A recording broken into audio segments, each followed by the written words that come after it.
Going downtown on the highway, me bump on a fly, me don't feel no way.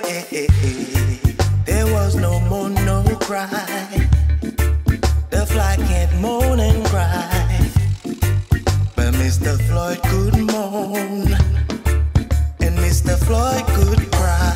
George Floyd said, he said, I'm having trouble breathing. George Floyd dit, j'ai du mal à respirer. George Floyd dit, tengo problemas para respirar. George Floyd dit, j'ai du mal à respirer. Les hommes de couleur cohabitent le même continent. Pour le pouvoir, il y a du racisme entre chien noir et chien blanc. Ma couleur de peau n'est pas admise. Depuis des temps, j'ai les échos, un noir est mort d'une justice arrogante, de l'injustice d'un peuple colonisé. Depuis l'enfance, plus le regard des gens, faut-il garder nos distances, trop d'arrestations perpétuelles. Police n'a plus de tolérance, de l'Amérique jusqu'en France, certains sont en repentance. George Floyd said, I am having trouble breathing. He said,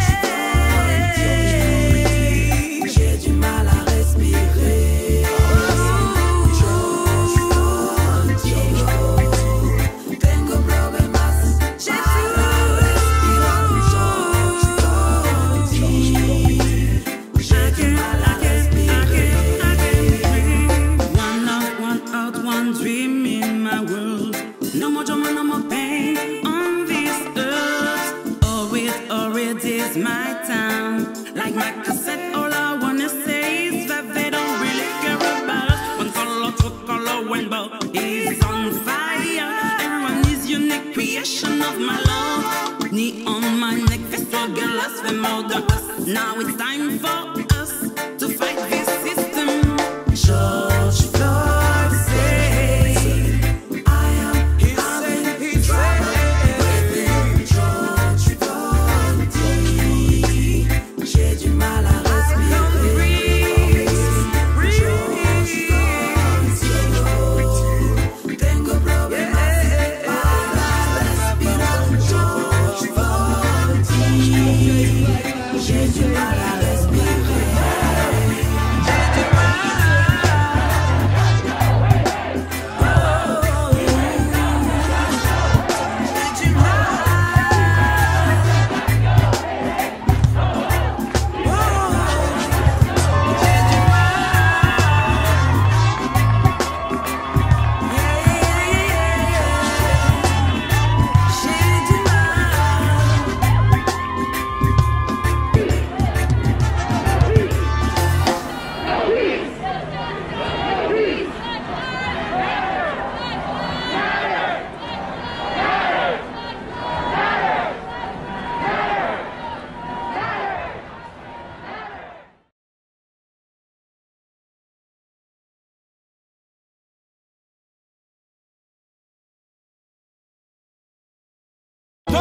Jesus Christ is the Lord.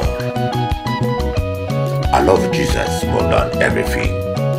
Ekele, kele, kele, mamwani. Chilombo chachi kema. Chilombo chachi dane. Africa unite. Congo unite. Bakongo, Baluba, Bangala, Baswahili.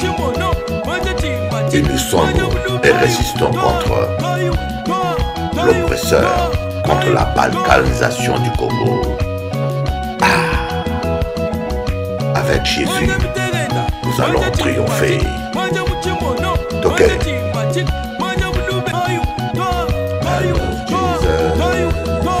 I love Jesus. I love Jesus more than everything.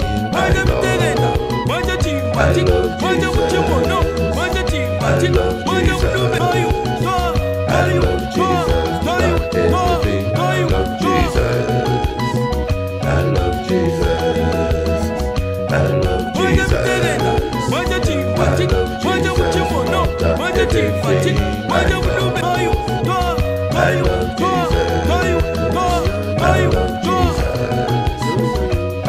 Jesus more than everything I know.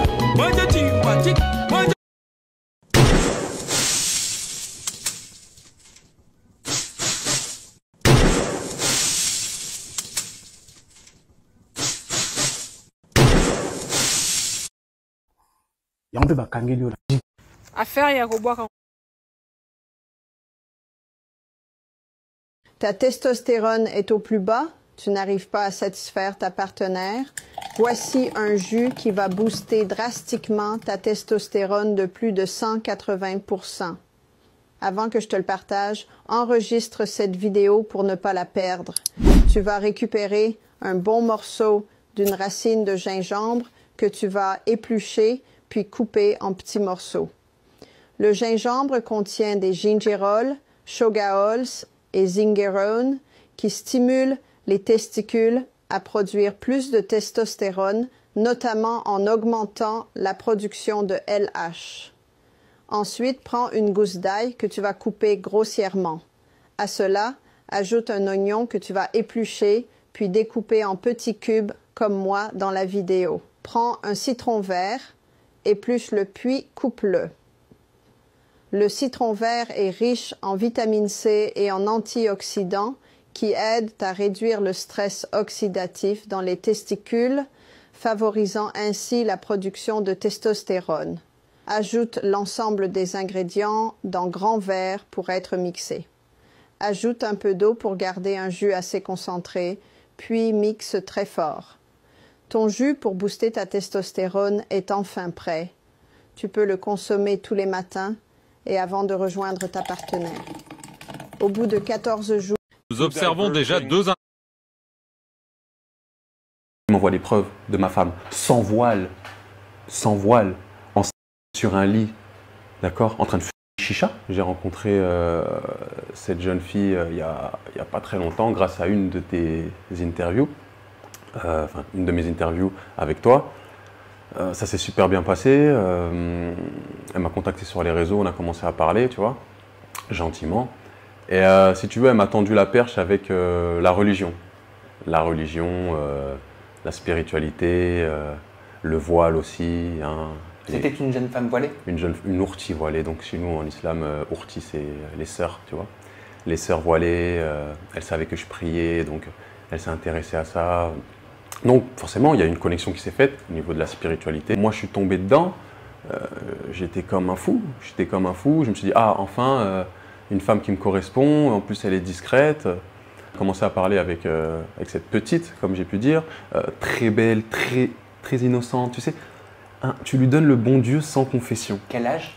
Elle avait 26 ans, on avait 1 an d'écart. On a attendu le mariage, donc quand je voyais cette personne-là, on ne se touchait pas. On se retrouvait seul, chose à pas faire, hein, mais on se touchait pas, même pas un bisou, rien ça. En fait, c'est de se cacher derrière une religion. Donc, on faisait rien. Pourquoi se cacher derrière une religion? Parce que Sam, comme j'ai pu le dire et le répéter, aujourd'hui, il y a certaines nanas qui ne draguent plus avec des mini-jupes ou des douboutins ou des sacs Louis Vuitton. Là, maintenant, elles draguent avec le voile parce qu'elles se disent quoi? Je vais montrer mon voile, je vais sortir mon voile, je vais paraître pour une fille pieuse, vertueuse, mais il n'en est rien. On parle vite de mariage, on parle très vite de mariage. C'était compliqué de trouver quelque chose, de sentir la patate venir, tu vois? Donc voilà, je fais une demande en mariage de fou malade, hein, tout le monde l'a vu, incroyable, j'étais tellement investi et donc je me pose avec cette personne-là. On est en couple à ce moment-là. On ne couche pas ensemble, désolé du terme, mais on est ensemble. C'était en février que j'ai fait ma demande. Mémorise bien cette date, en février. Donc en février, je lui fais ma demande. En mars, on fait la khotba, donc le mariage, le halal, religieux. Dieu merci, j'ai pas fait la mairie, on allait le faire l'année prochaine. Ça s'est pas fait, d'accord? J'ai voulu avoir des enfants aussi avec elle fin 2023, ça s'est pas fait. Tant mieux aussi.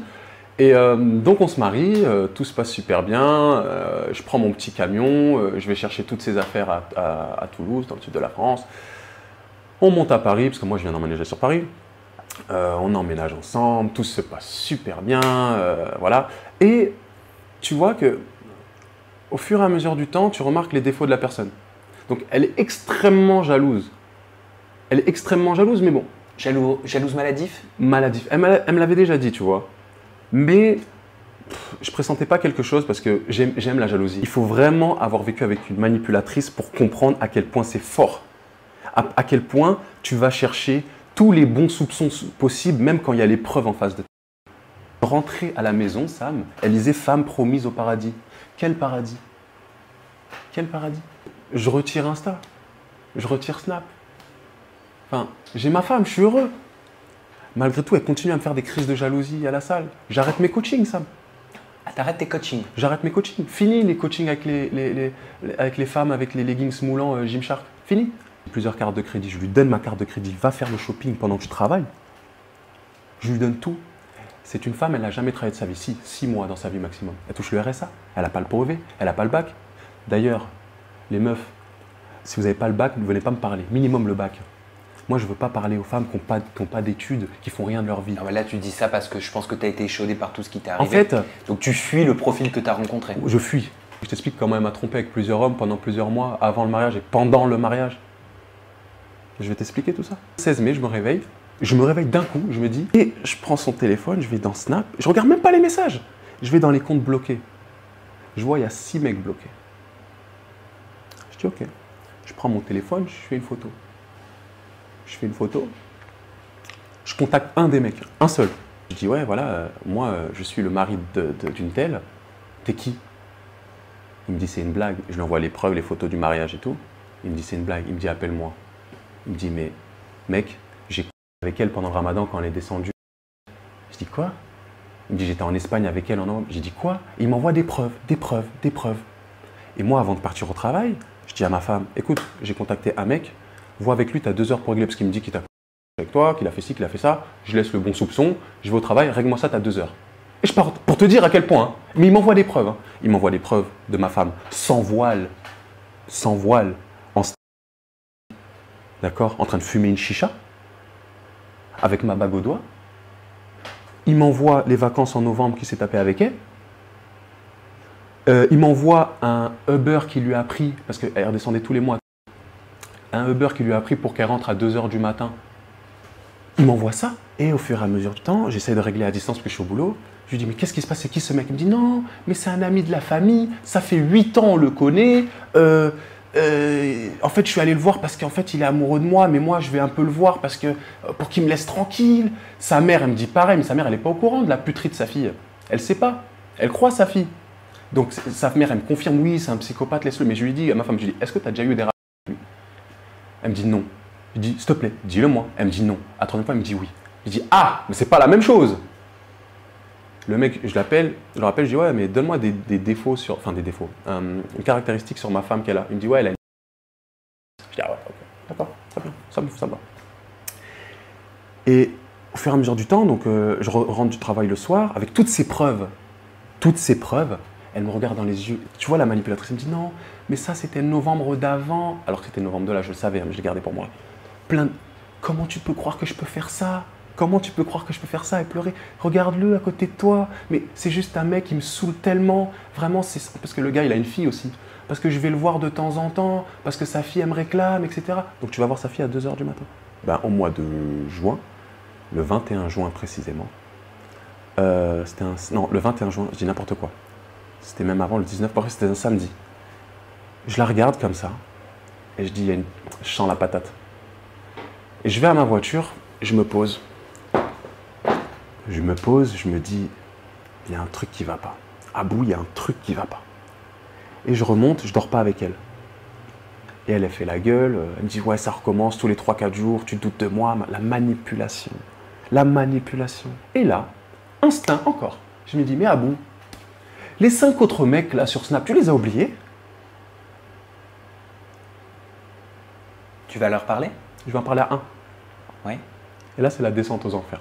Le 5 mai, juste la veille que je la récupère avec un bouquet de fleurs à la gare, le 5 mai, elle allait se faire par un autre gars qui m'a envoyé vidéo à l'appui.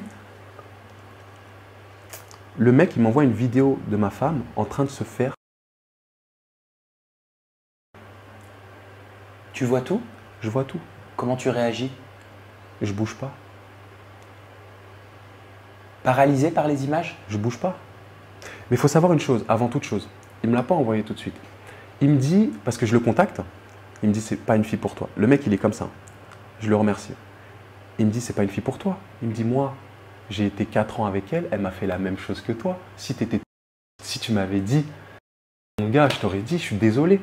Et ce gars-là, il est comme ça. Hein. Parce qu'il avait eu des échos comme quoi elle s'était mariée avec moi. Et elle, tu sais ce qu'elle lui a raconté? Tu sais ce qu'elle lui a raconté? Elle lui disait non, mais ça s'est pas fait finalement, machin, couffin, voilà, nous, toi et moi, on n'est plus ensemble, mais je veux être ta... Il m'envoie tous les messages. Et je dis, mais non, mais là, tu parles pas de ma femme. Alors que moi, je n'étais pas bien, je culpabilisais. Tu parles pas de ma femme. Il me dit, frérot, je peux t'envoyer plein de trucs. Vaut mieux pas. Écoute, c'est comme ça, laisse tomber. Je dis, t'as fait un truc avec? Il me dit, franchement, laisse tomber. Comment c'est un bon? Il voulait pas me faire de mal. Hein. Je dis, s'il te plaît, envoie-moi des preuves, j'y crois pas. Ok. Et il m'envoie. Et je reste comme ça. Je suis au boulot. Et là, frère, tu m'as perdu. Ensuite, quand j'ai recontacté le gars, le premier gars, tout ça, il m'a dit oui. Je lui ai fait si, ça. Elle faisait des trucs qu'elle faisait même pas avec moi. Voilà, c'est une pétrolière. Alors, les gens vont comprendre. Tout simplement. Fallait me voir. J'étais tout maigre. T'as perdu combien de kilos? 15. 15 kilos? Ouais. C'est pour ça que tu as fait un séjour à l'hôpital? Ouais, et au travail, je m'habillais super large, j'avais les joues qui creusaient, je ressemblais à rien. Donc, elle prend l'identité de quelqu'un qui se respecte, plus ou moins, parce que dans l'idéal, quelqu'un de voilé, on sait que ce n'est pas le cas, d'accord? Ok. Mais elle sait que l'identité d'une femme voilée, c'est quelqu'un qui est respecté. Et elle ne respecte pas son mari, elle ne respecte pas les femmes qui se voilent, vraiment. Mais comme quoi, tu vois, la trahison, il faut rester ferme, il faut rester fort sur ses appuis, parce que n'importe qui peut te la mettre à l'envers. Eh ben, tu es toujours en train de pleurer. Ah, quelqu'un a dit, ah, mais qui t'oblige de fréquenter ces tétards-là? Moi, je les appelle des tétards. Vous voyez, ils servent à rien, ces gens-là. Fréquente les gens utiles, les gens qui prient avec toi, les gens qui t'encouragent, les gens qui t'aiment. Vous voyez, on va voir ce passage.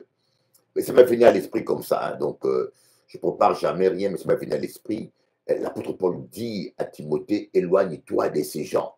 Bon, nous allons essayer de comprendre pourquoi l'apôtre Paul va dire à Timothée de s'éloigner de ces gens-là. Hein. Éloigne-toi.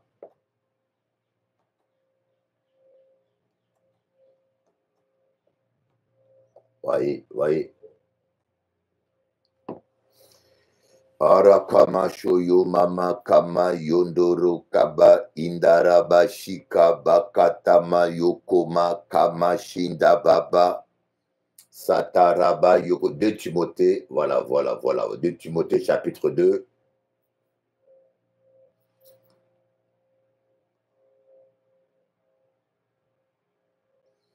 Voilà. 2 Timothée chapitre 2, chapitre 3, verset 5. Oh, que c'est beau. J'aime la parole. Je ne sais pas si vous aimez la parole, mais moi, j'aime la parole. Et c'est pour cela, quand je parle avec vous, j'aime toujours citer la Bible, vous donner des versets, prendre le temps. Qu'est-ce que l'apôtre Paul dit? Ayant l'apparence de la piété, mais régnant ce qui en fait la force. Éloigne-toi de ces hommes-là. Éloigne-toi de ces hommes. Ils ont l'apparence de la piété, ils paraissent être bishops, ils paraissent être pasteurs, ils paraissent être chrétiens, mais ils n'ont pas l'amour. Régnant ce qui en fait la force, éloigne-toi de ces hommes. Donc Dieu dit catégoriquement, éloigne-toi de ces hommes-là, voyez. Mais si tu ne veux pas t'en éloigner, ne t'en plains pas. Hein? Voyez. Dans 3 Tite, Tite chapitre 3, le verset 1, l'apôtre Paul dit encore la même chose à Tite. Tite chapitre 3, le verset 10. Qu'est-ce que notre cher ami l'apôtre Paul nous dit? Il dit, oh là là, qu'est-ce que c'est ça? Il dit, écoutez, il dit quelque chose, il dit éloigne-toi après un premier et un second avertissement de celui qui provoque des divisions. Il y a des gens dont vous devez vous éloigner. L'amour de Dieu ne veut pas dire fréquenter des gens qui ne vous aiment pas, leur donner l'occasion de vous trahir encore. L'amour de Dieu ne veut pas dire fréquenter des gens qui sont contre vous. Vous savez pertinemment que ces gens-là sont contre votre réussite ou ils sont jaloux. Et l'amour de Dieu ne veut pas dire fréquenter ces gens-là. Heureux l'homme qui n'écoute pas les conseils de pécheurs, qui ne s'arrête pas sur la voie du pécheur, et voilà, qui n'écoute. Vous voyez, il y a des gens que vous ne devez même pas prêter votre oreille. Ça, c'est du bruit toujours, hein, c'est du bruit. Nous sommes en plein, comment on appelle ça, canicule. Aujourd'hui, on aura 40 degrés de canicule. Donc, oh là là, voilà. Ce quartier, il y a toujours, nous avons un grand jardin, mais il y a toujours des travaux, des nettoyages à faire, mais voilà. Oh là là là là. Si je ferme la fenêtre, j'ai chaud. Si j'ouvre la fenêtre, j'ai du bruit. Alors, la vie est belle pour la gaspiller. On a vu dans Tite chapitre 3, verset 10, « Éloigne-toi après un premier et un second avertissement de celui qui provoque des divisions. » Ce n'est pas au compte de, c'est une obligation. L'apôtre Paul oblige. Il dit à Timothée, ce n'est pas si tu veux ou pas, je t'oblige de t'éloigner de ce genre de parasites. Vous voyez, il y a des gens, vous savez, vous ne devez pas avoir plus d'amour que Dieu. Hein. Vous ne devez pas avoir plus d'amour que Dieu. Dieu te dit de t'éloigner des gens. Vous savez, il y a des gens que vous savez, si Jésus a maudit le figuier, c'est parce qu'il n'avait pas le temps à perdre. Je ne sais pas si vous avez du temps à perdre, mais la vie est très courte. Hein. Si vous continuez toujours à perdre votre temps avec des histoires, je peux vous le dire, vous allez vous retrouver un jour à 80 ans sans avoir rien fait de votre vie. Eh bien oui, mais je vous l'ai dit, vous allez vous retrouver à 80 ans sans avoir rien fait de votre vie. Vous allez vous rendre compte que vous avez passé votre temps que dans des histoires, dans un tel a dit, un tel a fait, il paraît que non.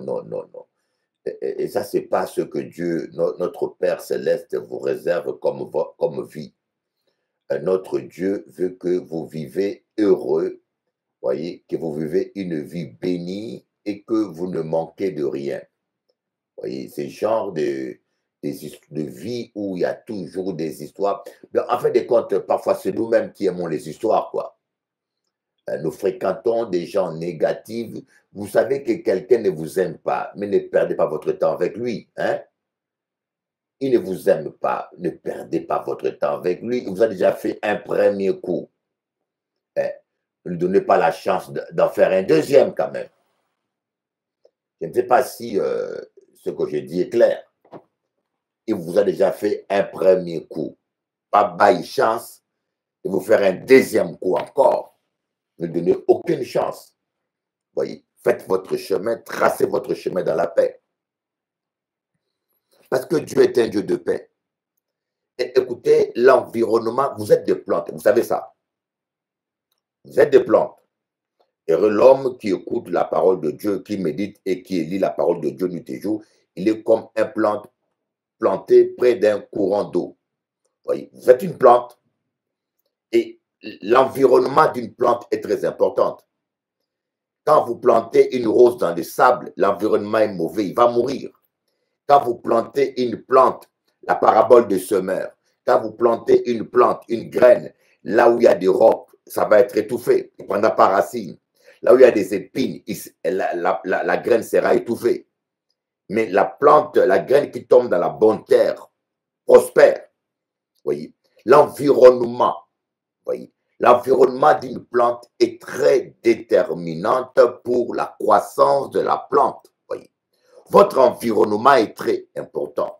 Vous pouvez être bon, vous pouvez être intelligent, mais quand vous êtes dans un mauvais environnement, vous risquez d'échouer votre vie. Vous risquez d'échouer, je peux vous le dire. L'apôtre Paul dit, les bonnes mœurs, les mauvaises compagnies corrompent les bonnes mœurs. Et ce n'est pas moi qui le dis, c'est la parole de Dieu. Mettez-vous en mauvaise compagnie, vous allez finir mauvais. Mettez-vous avec des chômeurs 24 heures sur 24 heures, vous allez finir chômeur. Fréquentez les gens médiocres. Dans Proverbe, on dit, celui qui fréquente les sages devient sage. Oh my God. C'est lui, on va voir ce verset, celui qui fréquente les sages devient sage.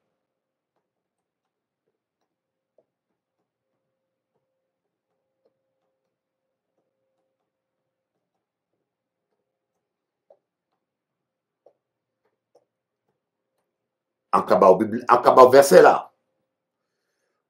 Ah bon, Proverbe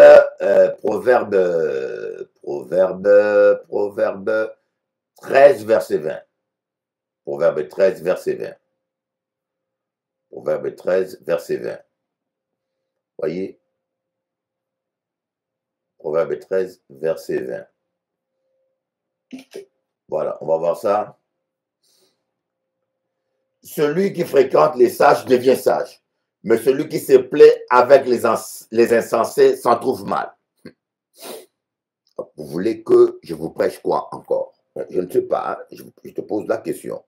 Qu'est-ce que tu veux encore que je te prêche? Qu'est-ce que tu veux encore que je t'enseigne? Celui qui fréquente les sages devient sage, mais celui qui se plaît avec les insensés s'en trouve mal. Tu vois dans quel état tu es, dans les embrouilles, un tel a dit, un tel a fait. Des fois, tu te retrouves avec un cœur blessé parce qu'un insensé t'a blessé. Des fois, tu te retrouves avec un cœur amer. Voyez, on n'est pas aussi fort. Quand tu fréquentes les insensés, tu finiras dans l'amertume, tu finiras dans la haine, tu finiras dans la déception, mais ils vont te détruire. Celui qui fréquente les sages devient sage. Tu veux être sage, fréquente les sages. Tu veux devenir spirituel, fréquente les gens spirituels. Tu veux vivre dans la paix, ne fréquente pas les colporeurs, les rapporteurs. Voyez, tu veux être un homme d'affaires, fréquente les hommes d'affaires. Voyez, elle n'écoute pas les conseils des gens qui ont détruit leur mariage. Que cela soit ta mère, ton frère, ta soeur. Mais s'il a détruit son mariage, n'écoute pas son conseil. Comment tu peux être aussi stupide à ce point? La personne qui te conseille lui-même, il a détruit son mariage. Il a détruit son travail. La personne qui te conseille lui-même, il n'a rien réussi. Hein? Ce n'est pas un homme d'affaires, il a fait faillite plusieurs fois. Mais c'est celui-là que vous prenez comme conseiller. Mais qu'est-ce qu'il va vous apprendre? Écoute les conseils des gens qui ont réussi. Écoute les conseils des gens qui sont au point où vous voulez aussi arriver. Si je veux réussir mon mariage, je vais écouter les gens qui vont réussir qui ont réussi leur mariage. Je vais écouter les gens qui sont anti-mariage. Mais c'est parce que tu es très stupide. Ah, pardonne-moi avec tous mes respects. C'est parce que tu es très stupide. Tu manques de discernement. Tu ne vois pas que la personne, avec son caractère, son comportement, son mariage n'a pas tenu.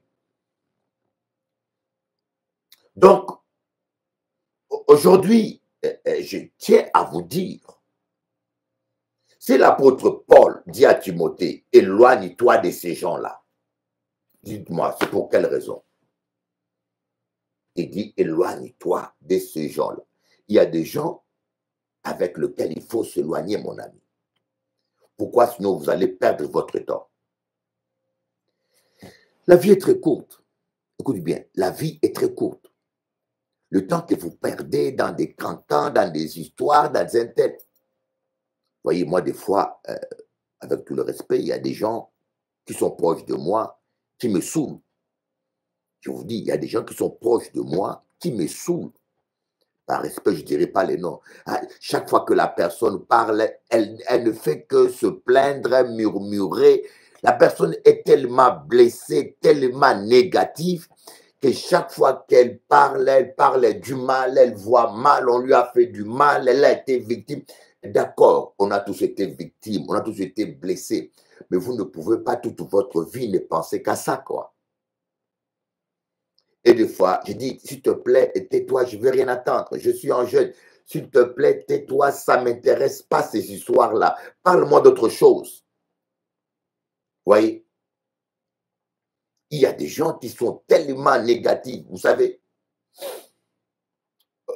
les attaques, comme je dis, les attaques, quand vous êtes un appelé de Dieu, et Joseph a été trahi par ses frères. Mais Joseph n'a pas fait midi 14h, ah mes frères, et Joseph n'a pas passé tout son temps à pleurnicher, mes frères m'ont trahi, ah le monde est méchant. Mais non, tu te nourris des paroles négatives, tu te nourris des choses négatives, tu finiras par la négativité. Comment peux-tu aimer les gens dont tu ne vois que le mal? Comment peux-tu aimer les gens dont tu ne vois que le mal? Vous voyez? C'est ça le problème. Il faut te forcer à oublier les choses négatives. Il faut te forcer à, comme j'ai dit, j'ai fait une vidéo sur TikTok où j'ai dit, il y a des gens qui rentrent dans un mariage malade. Le mariage n'est pas fait pour être guéri. Le mariage, on entre dans un mariage pour apporter le bonheur à quelqu'un. On n'entre pas dans un mariage. Si tu veux être guéri, va voir le psychologue. Ce n'est pas en entrant dans un mariage que tu seras guéri. Tu es mal dans ta peau, tu as vécu des déceptions dans ton passé, tu as des traumatismes dont tu n'es pas guéri. Il faut d'abord le soigner et être guéri pour être utile et capable de bénir ton mari ou ta femme. Mais toi, tu ne cherches pas la restauration, tu veux seulement assouvir tes appétits charnels et tu te précipites au mariage et tu viens dans le mariage avec un bagage pourri, avec des œufs pourris. Mais comment est-ce que ta vie de couple sera heureuse? Bon, maintenant, tu penses que... Pourquoi je vous dis qu'un homme ou une femme ne peut pas jouer le rôle des psychologues ou de médecins dans le couple? Parce qu'il y a conflit d'intérêts. Il est votre mari. En même temps, il ne peut pas être votre psychologue. Il est votre mari. En même temps, c'est difficile qu'il soit le pasteur aussi en même temps. Je vous dis la vérité.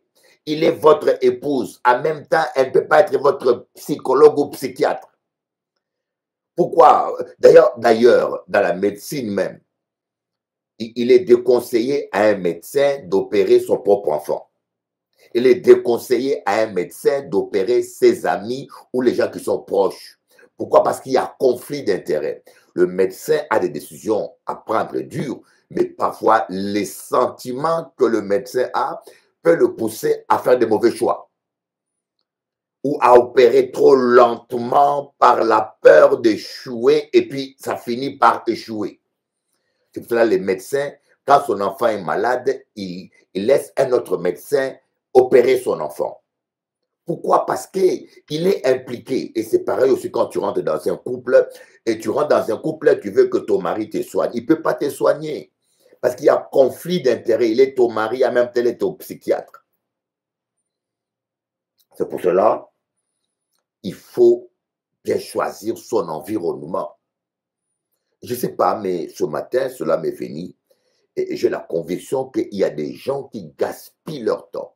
Vous gaspillez votre vie avec des gens qui ne valent pas la peine. Et je vous dis la vérité, vous gaspillez votre temps et votre vie avec des gens qui ne valent pas la peine. Il y a des gens qui ne valent pas la peine. Si, regardez simplement Jésus. Jésus n'expliquait pas les paraboles à la foule. Parce que Jésus n'avait pas du temps à gaspiller. Jésus aurait pu faire une église avec toute la foule. Jésus aurait pu dire à toute la foule, à partir d'aujourd'hui, vous êtes tous mes disciples. Il aurait eu au moins 5000 disciples. Comme aujourd'hui, nos pasteurs, ils aiment remplir leurs églises. Le pasteur d'aujourd'hui, quand il voit la foule dans la salle, ils sont heureux. Parce qu'eux ne voient pas des âmes qui sont sauvées. Ils voient leur panier rempli. Ils voient la trésorerie. Plus il y a du monde, plus il y a de l'argent.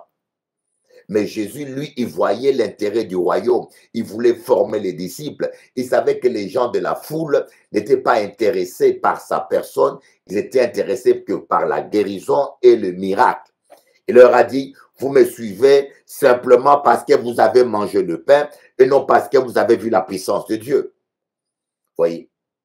Parce que Jésus n'avait pas du temps à gaspiller. Est-ce que tu as du temps à gaspiller? Je ne sais pas, mais je le sens très fort. Tu dois arrêter de te plaindre. Tu fréquentes le cochon, tu finiras avec le cochon. Tu fréquentes les chiens, tu finiras par aboyer comme les chiens.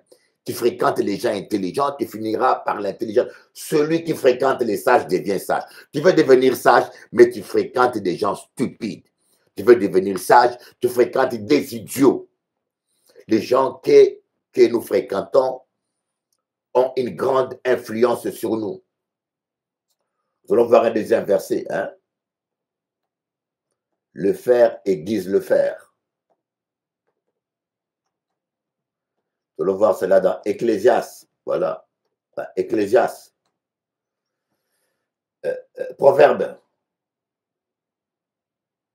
Voilà, voilà. Oh, c'est formidable. Et, je vous dis que le Seigneur m'émerveille parce que je ne prépare jamais de message. Hein. Mais chaque jour, Dieu me donne quelque chose. Et puis voilà, et puis c'est merveilleux parce que les versets viennent par vision, vous voyez. J'ai des versets qui me viennent par vision. Ça vient comme ça en esprit, vous voyez. Et puis c'est toujours exact. On va lire Proverbe chapitre 27, verset 17. Proverbe 27, verset 17. Comme le fer aiguise le fer, ainsi un homme excite la colère d'un homme. Comme le fer aiguise le fer, ainsi un homme excite la colère d'un homme. Quand tu fréquentes une femme colérique, tu vas devenir colérique. Quand tu fréquentes un homme colérique, tu vas devenir colérique. Donc, le fer aiguise le fer. Les gens avec qui tu te frottes te contaminent leur comportement. Tu ne peux pas devenir spirituel en fréquentant les gens charnels.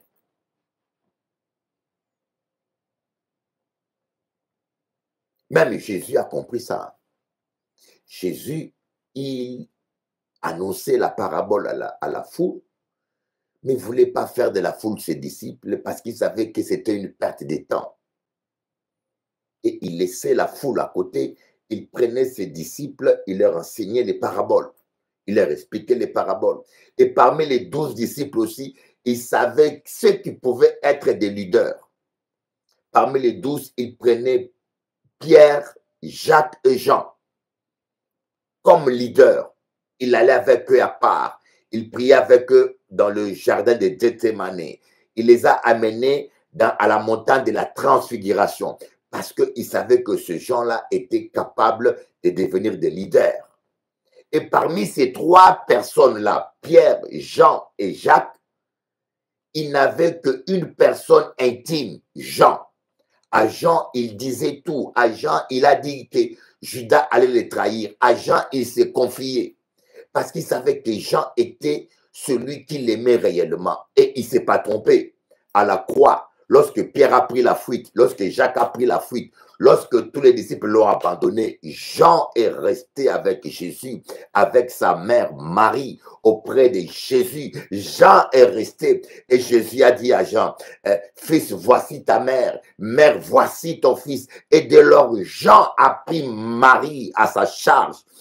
Oh, choisissez bien vos amis, mes amis. Choisissez bien vos amis. Choisissez bien les gens que vous invitez à la maison. Choisissez bien les gens à qui vous vous confiez. Choisissez bien parce que le temps, un vrai ami, c'est un trésor. Un vrai ami. Ouais, Jésus est parti, mais Jean était un vrai ami. Il est resté s'occuper de la mère de Jésus. Moi, mon père, M. Perrier, il avait un ami. Mon père était sous-directeur, mon père biologique, il était sous-directeur de Air Zahir, la compagnie aérienne. Voilà, il avait beaucoup d'amis et il était président d'un club de football. Il était président, oui, d'un club de football, Air Zahir, qui était en première division. Alors, mon père avait beaucoup d'amis, il buvait, c'était un bon vivant. Mais il avait un ami intime qu'on appelait l'homme fort. On l'appelait l'homme fort. Un homme costaud était son ami. On l'avait surnommé l'homme fort. Quand mon père est parti, il a confié la gestion de sa villa à son ami, l'homme fort. Cet homme-là a géré notre villa. On ne connaissait même pas les papiers de la maison. On ne connaissait rien. Nous vivons, moi je vis en Guadeloupe, ma sœur à Paris. Mais ce monsieur-là, jusqu'à sa mort, il est resté fidèle à l'amitié. Il a géré. Vous savez, au Congo, trouver quelqu'un comme ça. Quelqu'un qui, oh, ma tante avait laissé des terrains à une personne. La personne a vendu les terrains, il a pris la fuite. Ma mère avait laissé des hectares. Ça a disparu même. Au Congo, trouver quelqu'un qui ne te trahit pas. C'est un miracle. C'est ça l'un des problèmes du Congo, de l'Afrique. L'honnêteté n'existe plus. Même les pasteurs sont les plus malhonnêtes. Mais mon père avait un ami. J'ai dit oui, cet homme-là, je reconnais parmi les Congolais, c'est un homme de parole. Cet homme-là, il encaissait les loyers. Il n'a jamais volé. Tous les loyers, il nous envoyait. 10 ans après la mort de mon père, il est resté fidèle. Oh bien-aimé, choisissez de bons amis. Choisissez des bons amis. Dites toujours, Seigneur, montre-moi les vrais amis. Seigneur, montre-moi. Soyez strict. Il ne faut pas accepter n'importe qui comme ton ami. Il y a trop des hommes. Ils auront la forme extérieure de la piété, mais en régneront ce qui en fait la force. Donc, ils ont la forme des pasteurs, ils ont la forme des prédicateurs, ils parlent tout le temps de Jésus, mais dans leur cœur, il n'y a pas l'amour. Il n'y a pas l'amour, ils sont dénués d'amour.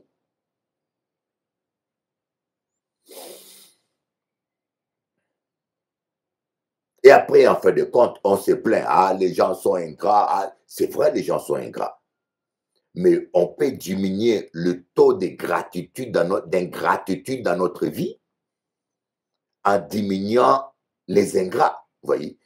Et si 9 hommes sur 10 est ingrat, alors, si tu arrives un peu à éliminer beaucoup d'ingrats autour de toi, tu as, vous voyez, le monde est rempli de traîtres. Mais si tu ne fréquentes que les traîtres, ta vie ne sera que traîtrise. Et si tu arrives à discerner, à éliminer quelques mauvaises personnes autour de toi, c'est vrai que le monde est rempli de traîtres, mais tu vivras moins de traîtrises. C'est comme les cantants. Tout le monde est médisant et calomniateur. Mais si tu t'éloignes des calomniateurs, de tous les gens qui font des rapportages, tu seras plus en paix. Et quel avantage tu as à fréquenter les gens qui te rapportent que des choses négatives. Un tel a dit que tu es vilain. Un tel a dit que tu es ceci. Un tel a dit que... Tout ce qui est négatif, on te le rapporte. Tout ce qui est négatif, ces gens-là te l'amènent. Et ce qui est positif, ils n'entendent rien. Tout ce qui est positif, ça ne les intéresse pas. Je connais des gens comme ça. Je peux vous le dire que je connais des gens comme ça. Tout ce qui est négatif, oh my God, ils vous le rapportent avec plaisir. Des gens comme ça, ils vont te blesser. Supposons, la Bible dit que toute arme forgée contre moi sera sans effet. Toute langue qui se lèvera contre moi sera condamnée. Alors, quel intérêt j'ai à savoir ce que les gens disent sur moi? Entre nous, quel intérêt, moi, Bishop Eli, j'ai à avoir à savoir que tel a parlé mal de moi? Quel intérêt? Parce que Dieu me dit que toute langue qui se lève contre moi sera condamnée. Nul ne tiendra devant moi. Donc, ils me feront la guerre, ils ne l'emporteront pas. Alors, quel intérêt j'ai que toi, tu viennes me dire que tel t'aime pas, tel veut te détester? Quel intérêt j'ai? Aucun intérêt. Je préfère ignorer ce que les gens disent sur moi. L'avantage de ne pas savoir ce que les gens disent sur toi, c'est que ton cœur reste pur. Ton cœur n'est pas blessé. Tu n'as pas d'amertume. Ton cœur reste joyeux. et tu as le temps pour adorer Dieu, et tu as le temps pour louer Dieu. Voyez, tu as même le temps, même quand tu rencontres la personne, tu vas l'embrasser avec amour, alors qu'il est hypocrite, mais tu vas toujours l'aimer. Tu n'as pas d'effort à faire pour les pardonner. Tu n'as pas d'effort à faire pour oublier. Bon, maintenant, toi, tu viens me donner des informations inutiles. Ah, Bishop Elitel a dit que tu es un sorcier. Ah, Bishop Elitel a dit que tu es un voleur. Tu viens me le dire. Ça me sert à quoi? Sinon, à me donner de l'amertume, à me donner la haine, à me donner la tristesse. Ça ne me sert à rien. Voilà pourquoi je vous dis, éloignez-vous des gens après un premier et un second avertissement, des gens qui vous amènent des histoires inutiles. On n'a pas besoin de savoir qu'est-ce que nos ennemis préparent contre nous. Ça ne nous intéresse pas. L'essentiel, on sait qu'ils nous feront la guerre, mais ils ne l'emporteront pas sur nous. Et que tout ce qu'ils disent, toutes les malédictions qu'ils prononcent contre nous, Dieu va les transformer en bénédiction.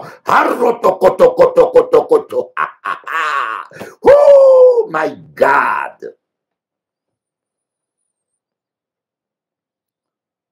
Yoka kamatoi mangongi, koyoka buzoba zoba ya batu. Chidenge, biyoka yoka. Ah. Vous savez, il y a des gens qui sont toxiques. Toxiques pour votre destinée. Choisissez bien votre environnement. Ne vous laissez pas embrouiller par des gens. Quelqu'un qui ne t'aime pas, mais tu l'en veux pas, mais zappe-le. Je sais pas que tu l'en veux, mais laisse-le dans son coin. Fais ton chemin. Il y a quelqu'un qui va t'aimer.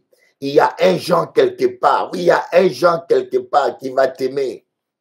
Et l'erreur, mes enfants, pasteurs, hommes de Dieu, l'erreur que vous faites, vous investissez trop votre temps aux gens de la foule. Ce n'est pas tous ceux qui viennent à l'église, qui parlent en langue, qui sont des disciples. Ce n'est pas tous ceux qui viennent à l'église, qui chantent Alléluia, qui rentrent en transe. Moi, en Guadeloupe, j'ai délivré des païens. Des gens qui viennent à l'église, je fais leur délivrance. Après, ils sont ailleurs. Des gens pour qui j'ai prié, mais après, tu te rends compte que tu pries pour quelqu'un, tu passes ton temps, tu le bénis, tu le baptises, tu le formes, il grandit dans ton église, et tu es à Paris, tu es son père spirituel pendant 20 ans, et tu apprends qu'il va aller prier dans une autre église d'un pasteur qui n'a rien fait pour lui. Mais c'est ce qu'on appelle l'ingratitude. Le pasteur qui t'a baptisé et tu as grandi depuis l'âge de 5 ans jusqu'à 20 ans, à 25 ans, il t'a formé, il s'est occupé de toi, il a investi sa vie en toi.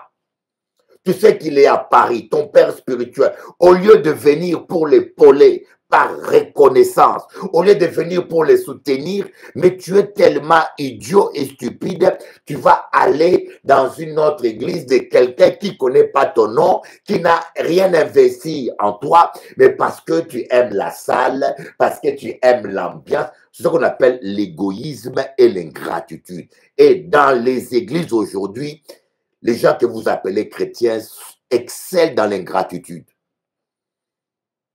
Et demandez à une sœur, où est tel frère? Ah, il va dans telle église. Il sait que moi, son père spirituel, je suis là. Il ne vient pas m'épauler. Il ne vient même pas m'épauler. Il va épauler quelqu'un qui est contre moi. Des gens comme ça, quand vous investissez votre temps avec des gens comme ça, vous risquez d'avoir l'amertume.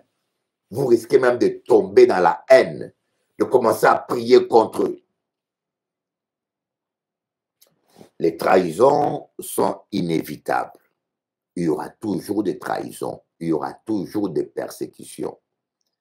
Mais je pense qu'il y a certaines trahisons et certaines persécutions qui sont évitables grâce à la sagesse.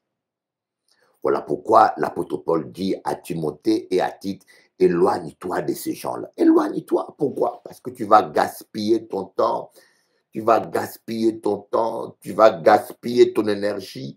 Ces gens-là, ce sont des portes ouvertes des démons. Ils ne vont jamais vous encourager, ils vont vous décourager. Le diable va les utiliser pour vous blesser. Éloigne-toi. Eh bien, je préfère la solitude. Vous voyez, moi, je suis ici. Des fois, je me réveille, je me sens tout seul dans la maison, mais je me sens bien. La solitude ne m'ennuie pas, je me sens bien. Des fois, je suis seul là, je n'ai rien à faire, mais je suis bien, je me sens bien. La solitude, des fois, ça me fait du bien. Alléluia, gloire à Dieu. Dieu est bon, Dieu est merveilleux. Voilà un peu ce que j'ai reçu pour vous aujourd'hui. Ne gaspillez pas votre temps. Ne tuez pas votre temps. Ma fille, mon fils, je t'en supplie, ne gaspille pas ton temps. J'ai un ami apôtre que je connais, je l'ai appelé, il est à sa retraite. Je lui ai appelé, je lui ai dit, comment ça va? Oh, quelle amertume. Il avait l'amertume et les dégoûts. Il est à la retraite, à la fin de sa vie. Mais il finit sa vie écœuré dans l'amertume. Et quand il me parlait, je sentais qu'il n'était pas heureux. Qu'il avait plein d'amertume. Et je le comprends. Il a trop encaissé. Vous savez, parfois nous encaissons trop. Hein. Nous encaissons trop. Vous savez, quand vous encaissez et que vous n'évacuez pas, vous allez finir. Quand vous mangez et que vous n'allez pas faire popo, vous allez pas aux toilettes, mon petit, constipation et hémorroïdes au rendez-vous. Quand vous mangez et que vous n'allez pas aux toilettes, c'est constipation garantie. Tu vas pousser et ça ne va pas sortir. Hein? Et après, c'est l'hémorroïde. Tu forces trop. C'est un peu ça. Vous devez évacuer, mon ami. Vous devez évacuer. Vous devez aller dans la présence de Dieu. Seigneur, aide-moi à pardonner à ces gens. Seigneur, aide-moi à pardonner les cancans. Seigneur, libère. Vous devez pleurer devant Dieu. Vous savez, vous devez évacuer quelque part. Je ne vous conseille pas d'évacuer autour de vous. Vous savez, il y a des femmes comme des hommes qui veulent évacuer auprès de leur mari. Ah, Doudou, on m'a fait ça, Doudou. Mais même le mari qui t'écoute, tu es en train de l'infecter. Tu veux faire caca sur moi? Ah non, je ne suis pas à tes toilettes. Vous devez apprendre à évacuer dans la présence de Dieu. Tu vas, Seigneur, aide-moi à pardonner à ces gens. Aide-moi à oublier. Aide-moi à supporter l'ingratitude. Aide-moi à supporter l'hypocrisie. Aide-moi à m'en passer. Seigneur, donne-moi les discernements afin que je ne perde pas mon temps avec les hypocrites, mais que je m'en éloigne. Que je m'éloigne de tous ces gens qui causent des divisions et des désordres. Ratakatakata. Ah.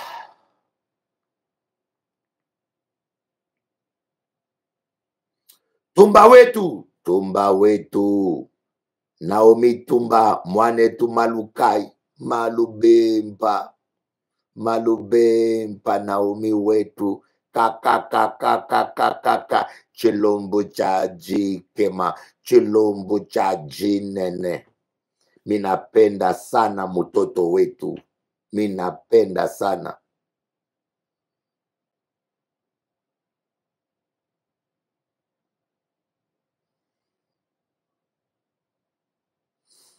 Et Mimi est donateur numéro 1. Que Dieu vous bénisse et que Dieu nous fasse grâce. Jesus Christ is the Lord.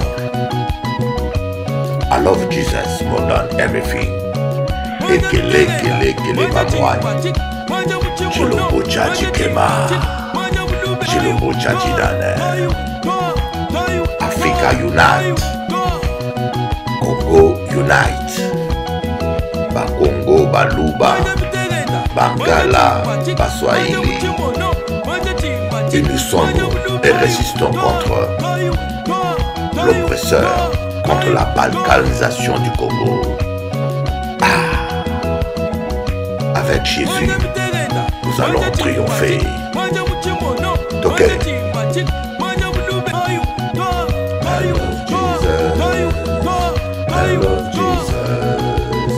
I love Jesus more than everything. I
Pour le pouvoir, y a du racisme entre chien noir et chien blanc. Ma couleur de peau n'est pas admise. Depuis des temps, j'ai les échos, un noir est mort d'une justice arrogante, de l'injustice d'un peuple colonisé. Depuis l'enfance, plus le regard des gens faut-il garder nos distances, nos arrestations perpétuelles. Police n'a plus de tolérance, de l'Amérique jusqu'en France. Certains sont en repentance.